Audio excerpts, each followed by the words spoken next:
Hello, everyone, and welcome to another lesson.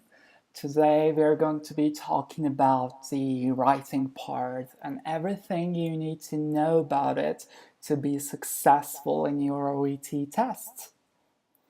So, in the writing section, you are expected to write a letter, which can be discharge, referral, continued care, or other types of letters.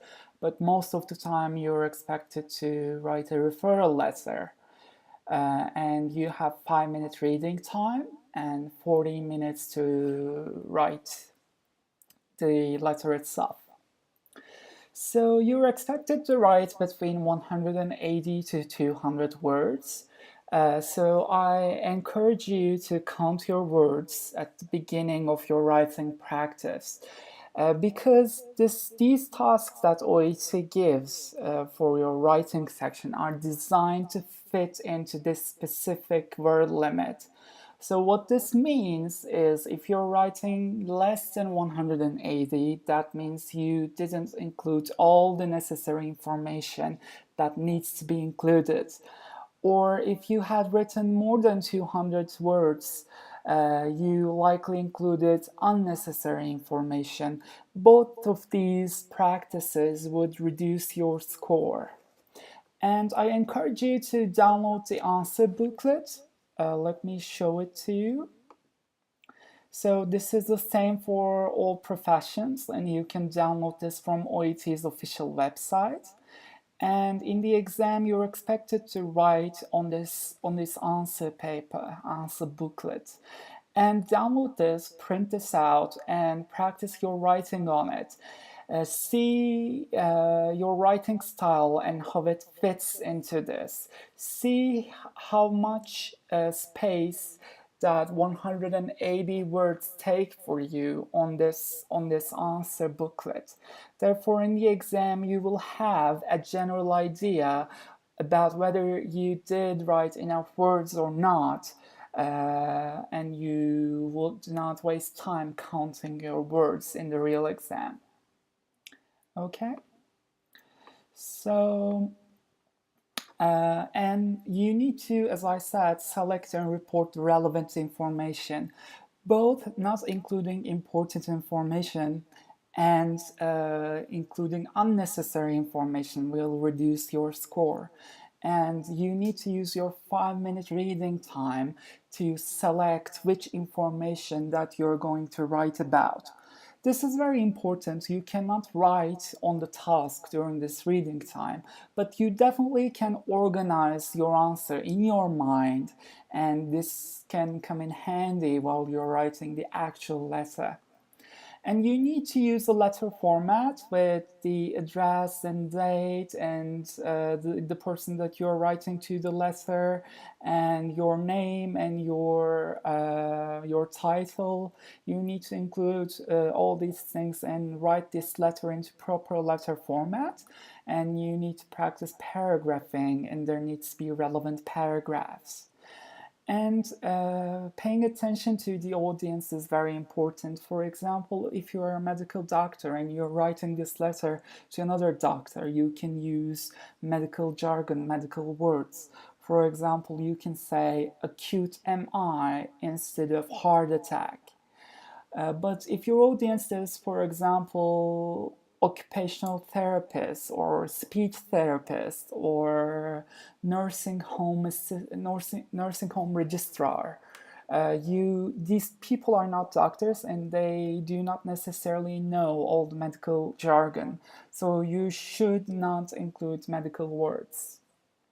Well, many people get this wrong and they simply write everything in complex structures, but OET expects you to write simple as well as complex structures. But I would advise you to mostly write complex, but as well as adding some simple structures in your letter also. So, in the introduction part, you need to clearly state the purpose of this letter, and you need to include chief complaint and why you are referring this person. there's an example that I wrote. I'm writing to refer. So when you see this, you immediately know that this is a referral letter. So you need to indicate the purpose of the letter in the introduction from earlier on, which makes your letter very clear and very easy to understand. A 46-year-old mechanic experiencing an acute myocardial infarction.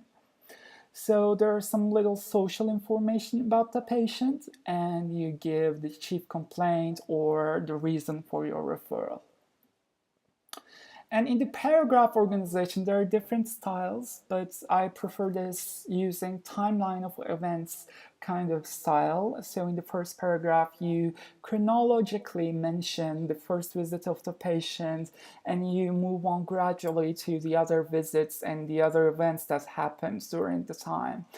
But if you're referring to A&E, which is Accident and Emergency Department, your first paragraph must be about the most important information. For example, let's say you are referring an acute MI. You need to mention things like when did the symptoms start? For example, 2 hours ago while walking. The patient's symptoms had started 2 hours ago while the patient was walking. When did the patient attend? Patient attended 30 minutes after the onset of these symptoms. What tests were ordered? An EKG, which confirmed an acute MI. What treatment was given? And this is a mnemonic that I memorized for treatment of the acute MI, which is morphine, oxygen, nitrates, and aspirin was given. And in the conclusion, you can simply say something like, thank you for your assessment and management of this patient. Should you have any further questions, do not hesitate to contact me. This is just an example. Do not memorize this. Do not use the same sentence over and over again for all different various types of tasks. You need to modify this and make it fit into your task. For example, you should write, thank you for attending. Thank you for, I would appreciate the continued care of this and management of this patient. Should you have any further questions, do not hesitate to contact me. This could be one of the examples if you're writing a letter about the continued care of a patient. Because like memorization is something that I discourage for the OET test, because if your general English level does not match with the level of this sentence, they immediately spot this and they reduce your score for this memorized sentence. Now I'm going to show you the sample writing subtest, writing paper. So I downloaded this from OET's official website. For example, if you're a medical doctor, you will receive subtest paper like this. And this is the case. You are referring this patient to Dr. Jason Roberts at Newtown Hospital. And here is some information about this patient. You need to read all of this information, but before starting reading this, read the task first in your reading time and read these from beginning to an end and try to decide which information is relevant and you need to write about and which information is not relevant to the task and can be excluded from the letter. And this is sample response, a letter response from the OET's website. So you see this proper letter format. So there's the name of the doctor that you're referring to, their address, today's date. The date of the exam is usually the same as the date of the referral. But you can simply think about this as you're writing this letter on the day that you decided to refer this patient. So this needs to be the date of the referral. Dear Dr. Roberts, referral Miss Ann Hall, date of birth 19th of September 1965. And there is the introduction and there is a body paragraph, concluding sentence, and yours sincerely, and Dr. And after this you need to write your name. Okay. Um,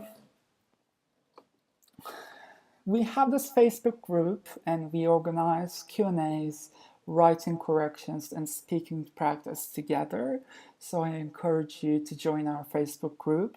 And you're not alone. OET test is already a very expensive test, and do not avoid help if you need it. I provide some writing corrections, some private or group lessons for writing. You can always contact me from my email address, which is oetttutor@gmail.com, and subscribe to my channel to not to miss new posts that might be helpful for you passing your test. And like and share this video with your friends to grow our family. This was about all the necessary information that you needed to know about the OET writing. There will be other videos about writing, as many people report writing and speaking as the most challenging parts of the test. And I hope you find these videos useful. Please do not hesitate to comment below, saying just a simple thank you is much appreciated for these efforts. Thank you very much. See you in another video.